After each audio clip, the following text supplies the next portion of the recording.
All right, good morning. Today we are going to be designing our very own exercise game that we can play in our seats, socially distanced, safe. I got this from somebody on Twitter and I cannot find the video on how to do it, so I'm going to make the video for you, and I apologize that I'm not giving credit where credit is due because I have no idea where this came from. So I'm just going to give you a quick example of what the game looks like and why it's fun. So it's a 30-second game. We won't play the whole time, but I'll just show you what it looks like. So you start it up and the balls fall, and you are going to hit them with your body. The farther away you are, the harder it is. You can see I'm bouncing, I'm moving, I'm grooving. Pow, pow. You practice your punches, your gentle, slow moves. Pow, pow. Your quick ninja moves. Hi, yep. Ooh. And you can see I got a new high score, which was 21 was my score, and I haven't quite figured out the high score piece yet. I will get to that. I'm not sure. So that's how the game actually works when you play it. Let's learn how to do it together. All right, so the very first thing we need to do, as always, is have a sprite. So you can pick whatever sprite you want, and it's going to be whatever you're hitting. I'm going to pick a ball just because that makes sense to me for what we're doing. But you could pick anything. You could be hitting a person. Actually, you know what? I'm picking a bowl of cheese puffs. We're going to try and knock this bowl of cheese puffs off. So that's going to pop in here, I assume.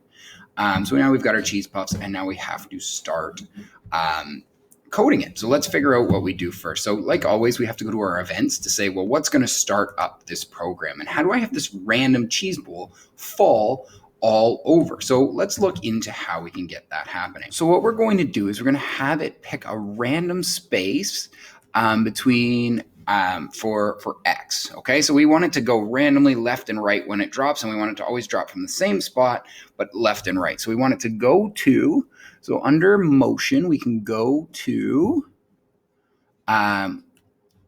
pull this in, go to, and just give me a second. All right, so we randomly wanted to go to X, so along the left and right from minus 240, which is the left-hand side of the screen, right? The negative is on that side, to positive 240. And now it'll show up anywhere, and we want it to randomly, the Y, how high do we want it? So I have 100 in there for my first one. Let's try 150, though, and see if that changes things. Now let's just click and see where it, so it's going to randomly pop up at the top somewhere for me along the top. Okay, so we see that part works. Great, step one.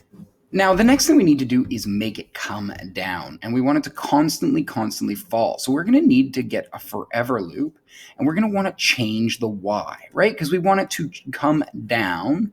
So change Y. If we want something to come down along the Cartesian plane, we will need a negative. So we're going to change Y by -4. Now, depending on what number you choose here, it will change how fast it goes. So if I choose -4, it came down. Oh, I did set Y as opposed to change Y. So that is why that looked terrible. Remember, mistakes are learning. So now we're going to do this to -4, change Y by -4. So that's how fast it comes down. If you change Y by -2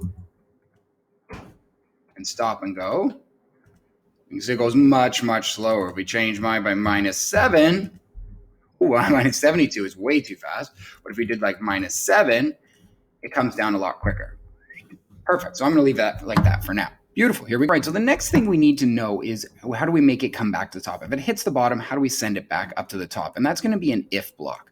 And what we need is an if the Y goes less than -150, so it comes below -150, then we want to send it back up to the top. So let's go into our motion. So if Y equals, if the Y position, and then under our operators, if the Y position is, if the Y position is less than -150,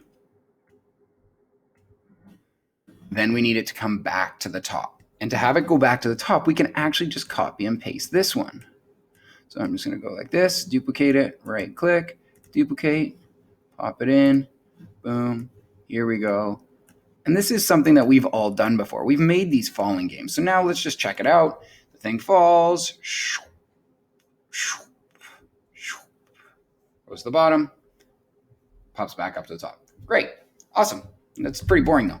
How do we make it so that things happen? So this is kind of a cool thing to know though, because at this point, you can now make one of those games with a platform where you're trying to bonk it back up or all kinds of different options. So this is just a really cool way to understand how you can make things fall inside of Scratch, as well as understanding like the speeds and your left and rights with the X and Y. Mrs. Hislop, Mr. McLean, and Mr. Rich, please contact the office. Ms. Hislop, Mr. McLean, and Mr. Rich. Thank you.